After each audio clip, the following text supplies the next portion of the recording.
इधर देखो बेटा, यूनिट 1 पे आते हैं।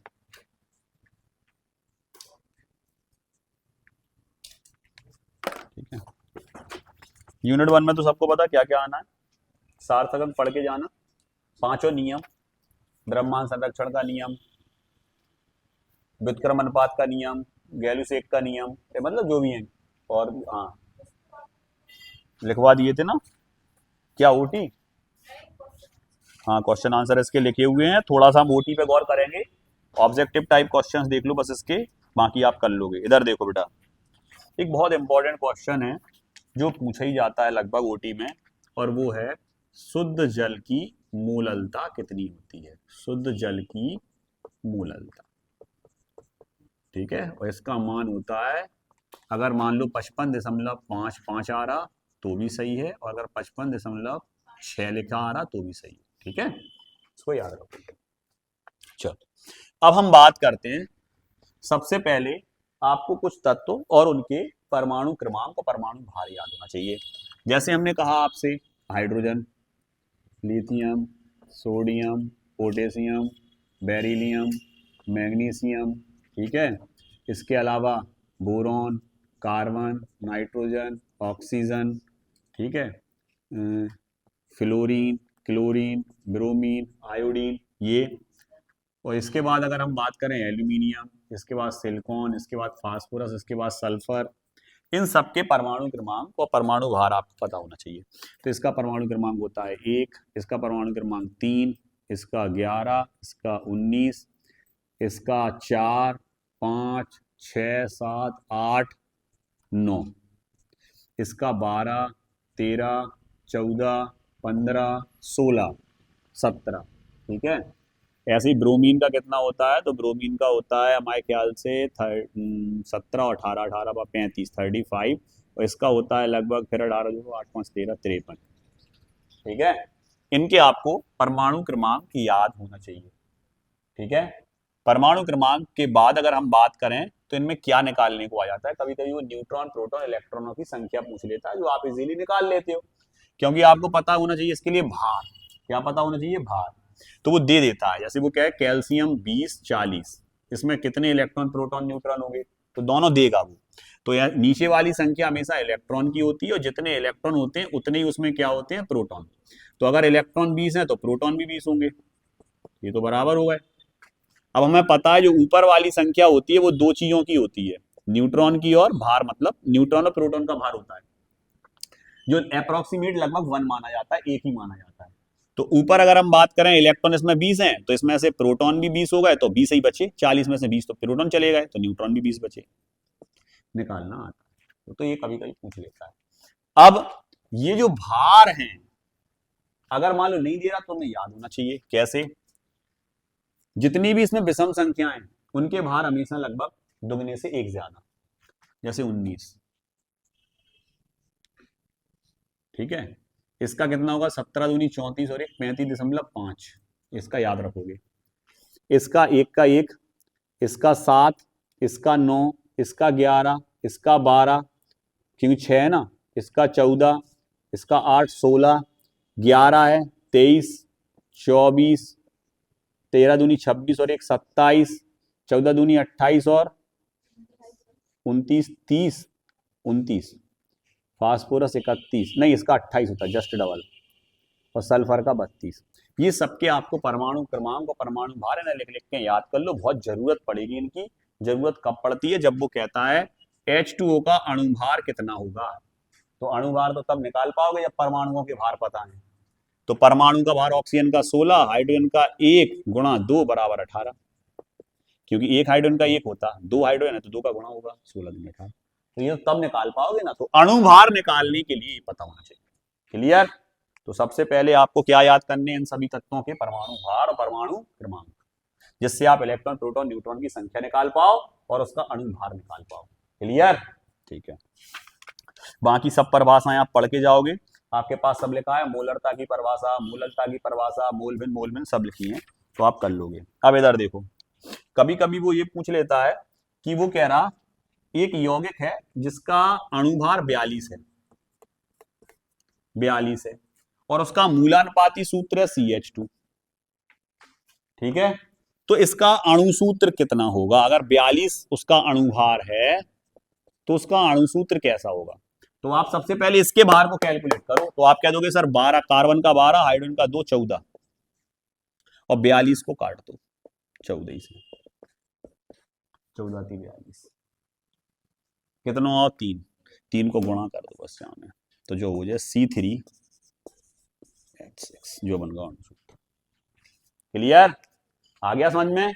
मतलब जो वो दे रहा उसका भार निकाल के टोटल भार में डिवाइड करके जो संख्या आए वही को बाद सूत्र में गुणा कर दो, उतने उतने होंगे। कार्बन में 3 और हाइड्रोजन में 6। क्लियर? ठीक, ये भी निकालना आ गया, ओटी में है, इसमें लिखा है तो आप कर लोगे, बाकी सब पढ़ लोगे। देखो ऐसे आते हैं, जैसे यहां पर लिख रहा H2O CO2 CH4 का मोलर द्रव्यमान ज्ञात करो। देखो सबके जोड़ जोड़ के निकाले, आ गई समझ में? तो जाके लाने का याद करो तुम, जो हमने बता दा जी। चलो दूसरे पार्ट पे आइए, सब जगह मदद करेंगे तुम्हें, दूसरे पार्ट में भी इनकी सहायता मिलेगी तुम्हें। क्यों? क्योंकि वहां पे जब परमाणु क्रमांक इलेक्ट्रॉनिक विन्यास आएगा तो इलेक्ट्रॉनिक विन्यास कैसे बनाते? जब परमाणु क्रमांक आए, परमाणु क्रमांक नहीं आएगा तो इलेक्ट्रॉनिक विन्यास कैसे बनाओगे? तो परमाणु क्रमांक तो याद ही करने इनके, ठीक है, तभी तो इलेक्ट्रॉनिक विन्यास बना पाओगे। अब हम बात करते हैं यूनिट सेकंड की, तो हम इसको नहीं मिटा रहे क्योंकि यूनिट सेकंड में भी काम आएंगे। तो यूनिट अगर हम सेकंड की बात करें बेटा, तो यूनिट सेकंड में आपको सबसे पहले 3 नियम पढ़ के जाना है। हुंड पावली अब्बाहु, हुंड पावली अब्बाहु, है ना?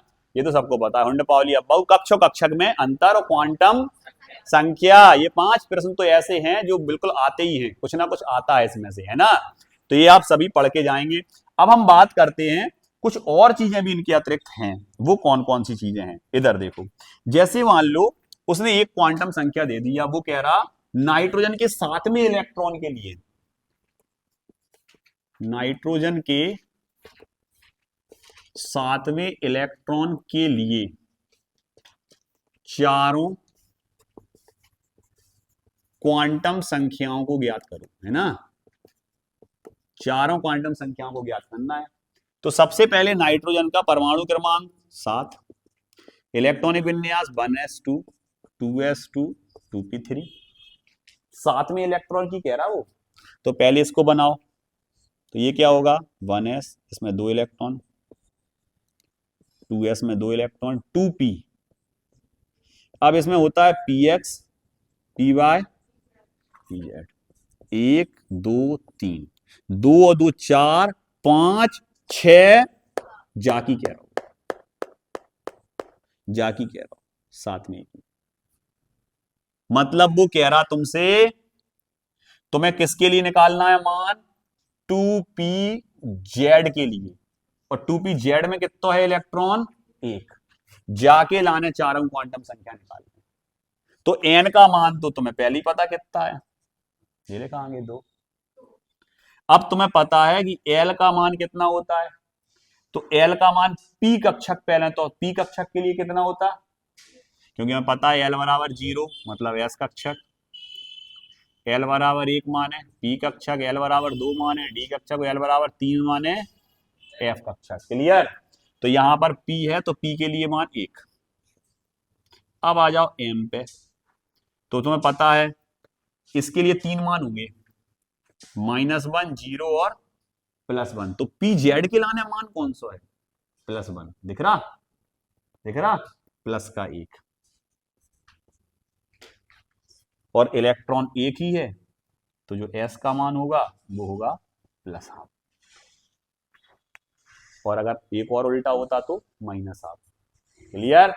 तो ये निकालना था 7वें इलेक्ट्रॉन के लिए मान। अब किसी के लिए भी आप निकाल सकते हो, अगर मान लो इसके लिए कहें, देखो इसके लिए निकालो, तो फिर यहां मालूम क्या आता है? अगर इसके लिए निकालो तो आगे समझिए। क्लियर?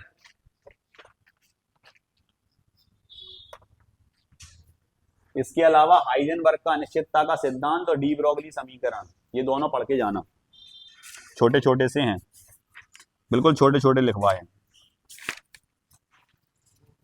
ओटी हमने सबकी भेज दी, एक से लेके पूरे जितने पार्ट हैं तुम्हारे सबकी ओटी ऐसे निशान लगा लगा के भेज दी, भाई ओटी पढ़ के देखियो, ठीक है? हैं? हाँ बता रहे। तीसरे पे आओ तुम, तीसरे ही बचा इसमें, तत्वों का वर्गीकरण वाला।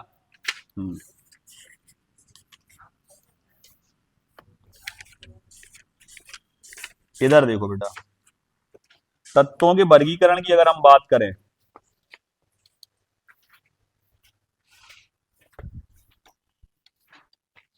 तत्वों के अगर हम वर्गीकरण की बात करें बेटा, तो तत्वों के वर्गीकरण के लिए आवर्त सारणी पढ़नी है हमें।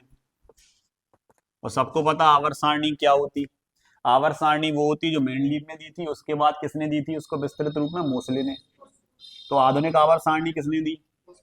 और पहली वाली मेंडलीव की आवर्त सारणी किस पर आधारित थी? परमाणु भार पे और उनकी परमाणु क्रमांक पे। क्लियर। अब यहां पर अगर अपन बात करें तो हमें बड़ी आवर्त सारणी पढ़नी है। पहले और दूसरे वर्ग के तत्व कौन से वर्ग के तत्व कहलाते हैं? एस। 3 से लेके 12वें समूह तक के तत्व कौन से वर्ग के तत्व कहलाते? किस ब्लॉक के कहलाते? डी के। ऐसे ही 13 से लेके पूरे 18 तक के तत्व। और नीचे होती है 4F श्रेणी और 5F श्रेणी। ठीक है। पहले वर्ग में कुल कितने तत्वों को रखा गया है? दूसरे वर्ग में 13 से लेके 18 तक कितने कितने रखे गए? सब 5-5। क्लियर। 4F श्रेणी में कितने सदस्य हैं? 14। 5F में 14। क्लियर। डी ब्लॉक में 3 श्रेणियां हैं, 3D, 4D, 5D और 6D, 4। सब में कितने कितने तत्व रखे गए? 10-10। ध्यान रखना। अब ये जो एस ब्लॉक के तत्व है, इसमें पहले वर्ग के तत्वों को क्या कहा जाता है? जैसा ओटी चल रही, क्या कहा जाता? और इन्हें क्षारीय क्या कहा जाता? मृदा धातु। इधर आ जाओ 13वें वर्ग के तत्वों को 14वें, 15वें, 16वें, 17वें और 18वें, इसमें से ये पूछे जाते हैं। ये 14वें वर्ग का तत्व कार्बन परिवार, कार्बन है पहला तत्व। बोरॉन परिवार, बोरॉन है पहला तत्व। इसमें 15वें समूह का सबसे पहला तत्व नाइट्रोजन, 16वें का ऑक्सीजन, इसका फ्लोरीन, इसका हीलियम, सबसे पहला तत्व। इनको क्या कहते? निकोजन। इनको क्या बोलते? चैल्कोजन। और इनको क्या बोलते? हैलोजन। और इनको क्या बोलते? अक्रिय गैसें। अक्रिय गैसें, अक्रिय गैसें। ये सब ओटी चल रही, ये सब ओटी चल रही। क्लियर। इनमें अंतिम इलेक्ट्रॉन कौन से कक्षक में प्रवेश करता है? इनमें, इनमें, इनमें एफ। ठीक है। इनका नाम 4F श्रेणी के सदस्यों को क्या बोलते? इन्हें बोलते आंतरिक या अंतर संक्रमण तत्व, और इन्हें बोलते संक्रमण तत्व।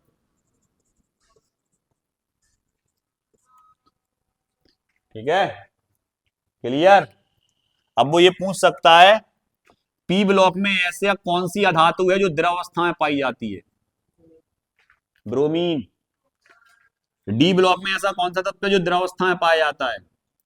पारा। सबसे ज्यादा कठोर धातु डब्लू, टंगस्टन। क्लियर। ये सभी चीजें आपको याद रखनी।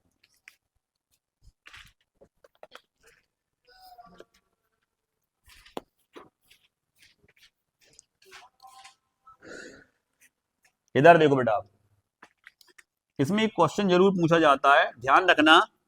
जैसे मान लो ये लिख दिया, 3-4 बार हमने ये लिख दिया और इस पे लगा दिया 1 पॉजिटिव, इस पे 2 पॉजिटिव, इस पे 3। तो जैसे जैसे धन आयन की संख्या बढ़ेगी आकार घटता है। क्या घटता है? तो सबसे छोटा आकार किसका होगा? आकार सबसे छोटा, इससे बड़ा इसका, इससे बड़ा इसका, इससे बड़ा इसका, सबसे बड़ा इसका। क्लियर। ये तो हो गया छोटा आकार। लेकिन ऐसे ही अगर हम मान लो ये ले लें ओ पे नेगेटिव, ओ पे 2 नेगेटिव, तो आकार बढ़ेगा। ऋण आयन का आकार बढ़ता चला जाता है, ऋण आवेश बढ़ रहा तो आकार बढ़ता चला जाता है, धन आवेश बढ़ रहा तो आकार घटता है। ये याद रखना है। ये चीजों में इनमें से संबंधित ओटी आती है बेटा, ध्यान रखना। समझ रहे कि नहीं हम क्या कह रहे हैं? समझ गए? अब वो पूछ रहा प्रबल अपचायक। अब सर अपचायक कौन होता और प्रबल ऑक्सीकारक? अपचायक वो जो इलेक्ट्रॉन दे और ऑक्सीकारक वो जो इलेक्ट्रॉन ले। इलेक्ट्रॉन जो लेता है वो ऑक्सीकारक और जो इलेक्ट्रॉन देता है वो अपचायक। तो अगर बात करें हम फ्लोरीन, क्लोरीन, ब्रोमीन और आयोडीन में कौन प्रबल अपचायक कौन प्रबल ऑक्सीकारक होगा? तो प्रबल अपचायक होगा जो इलेक्ट्रॉन आसानी से दे दे, आयोडीन, आई पे नेगेटिव, और जो लेगा एफ पे नेगेटिव। तो ये है प्रबल और ये है प्रबल अपचायक। क्लियर? याद रखना। समझ गए? ये प्रबल अपचायक, इससे दुर्बल ये, इससे दुर्बल ये, इससे दुर्बल ये, सबसे दुर्बल फ्लोरीन और सबसे प्रबल आयोडीन। क्लियर? याद रखोगे। ये सब ऐसा नहीं है, ये सब तुम्हारे ओटी में दे, सब ओटी में दे। क्वेश्चन जो हम समझा रहे हैं सब ओटी में दे। ठीक है, इधर आ जाओ। वो कह रहा नाइट्रोजन -3 और ऑक्सीजन -2, क्या इन दोनों में इलेक्ट्रॉनों की संख्या समान होगी? क्या इन दोनों में इलेक्ट्रॉनों की संख्या समान होगी? गिन लो। नाइट्रोजन का परमाणु क्रमांक 7, 3 माइनस का मतलब है 3 ले लाए, 10 हो गए। ऑक्सीजन का परमाणु क्रमांक 8, माइनस का 2 मतलब 2 ले लाए, 10। दोनों में इलेक्ट्रॉन समान हो गए, 10 10। क्लियर? आगा समझ में? चलो, वो कह रहा एक तत्व का परमाणु क्रमांक 16 है। एक तत्व का परमाणु क्रमांक 16 है, किस वर्ग में रखा गया? इसको पूछ रहा। वो कैसे निकालते हैं किस वर्ग में रखा गया? ये समझो अच्छे से, डायरेक्ट पूछ लेता है वो। इधर देखो जरा, 2 8 8 18 18 32 तो सबको पता ना। क्लियर? पहले वर्ग का तत्व होगा तो लास्ट वाले में 1 जाएगा, दूसरे वर्ग का तत्व होगा तो लास्ट वाले में 2 जाएगा, 13वें वर्ग का तत्व होगा तो लास्ट वाले में 3 जाएगा, 14वें वर्ग का तत्व होगा तो लास्ट वाले में 4 जाएगा, 15वें वर्ग का तत्व होगा तो लास्ट वाले में 5, 16वें का 6, 17वें का 7, 18वें के में 8 जाएगा। किसी का परमाणु क्रमांक अगर 18 है, किसी का परमाणु क्रमांक 18 है और वो ये पूछ रहा कौन से वर्ग का तत्व है, वो आ गया समझ में? तो इसको ऐसे निकाल सकते हैं 2 8 8। देखो गौर से। क्लियर? क्लियर? अगर 8 लास्ट वाले में 8 जा रहे माने 18वें वर्ग का तत्व है। अगर किसी का परमाणु क्रमांक 10 है और वो ये पूछ रहा है ये जल्दी बताओ पहले का है, दूसरे का है, 13वें का है, 14वें का है, 15वें का है, 16वें का है, 17वें का है, 18वें का है, तो इसका बनेगा 2 8, लास्ट वाले में 8 जाएगा, 18वें का है ये भी। क्लियर? अगर कोई पूछ रहा 17 किसी का परमाणु क्रमांक है तो आप कह दोगे 2 8 7 7 जा रहा लास्ट में, 17वें वर्ग का तत्व है सर ये। आगे निकाल वो, आगे निकाल वो, सीख लो सबने। अगर हम कहें सोडियम का परमाणु क्रमांक होता है 11, कौन से वर्ग का तत्व है? तो तुम कहोगे 2 8 1, लास्ट वाले में 1 मतलब पहले वर्ग का। अगर हमने कहा Mg का परमाणु क्रमांक 12, 2 8 2, लास्ट वाले में 2, दूसरे वर्ग का तत्व। क्लियर? सिखा दो।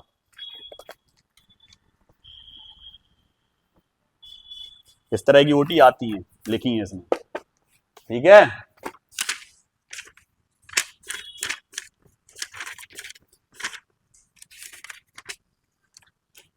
अब आ जाओ लास्ट यूनिट तुम्हारी। पूरा सिलेबस कवर कर दिया हमने, रासायनिक आबंधन। और जैसे ये पाठ आया सबसे पहले बंद पढ़ के जाने 3 आयनिक बंध, उदाहरण सहित पढ़ना, और इसको उपसह संयोजक बंध,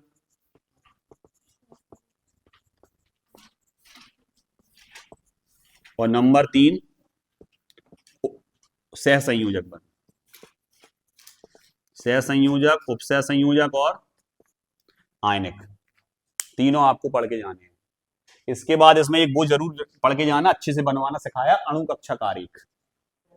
समझ गए कि नहीं? जवाब लो। अब नहीं पूछियो, बना है बताए भी नहीं, कम से कम 10 बार बताया होगा, अब नहीं बताएंगे। अब तो तुम रटो चाहे घोटो कछु करो, जो वालो। समझ गए हैं? करके जो जाए N B minus N A निकाल लेते हैं हमें आबंध कोटि। बंदी कक्षकों में इलेक्ट्रॉनों की संख्या और प्रतिबंधी कक्षकों में इलेक्ट्रॉनों की संख्या का आधा, 2 से भाग देते उसमें। करके जाओगे इसको। इसके बाद संकरण की सारणी जरूर याद करके जाना, ओटी मिलेगी। वस्तुनिष्ठ लिख दिया, लिख दिया, मिलेगा। लिख दिया, पेपर में मिलेगा 100% वस्तुनिष्ठ। संकरण sp, sp2, sp3, sp3d, sp3d2, sp3d3। उदाहरण जरूर इनके याद कर लो। BeCl2, BeF2, sp2 का sp2 में आएगा BF3, BCl3, sp3 में H2O, NH3, CH4, sp3d, IF5, इसके बाद sp3d, IF7, SF6। उदाहरण याद करके जाना। इसके बाद एक और होता है, वो होता है स्पेशल DsP2, और अगर जे आ जाए NiCN का होल 4 2 नेगेटिव में कौन सा हाइब्रिडाइजेशन होगा, कौन सा संकरण होगा? उत्तर रहेगा ये स्पेशल टाइप में पूछा जाएगा, नहीं तो इनमें से ही मिलेंगे, कुछ नहीं जाएगा बाहर।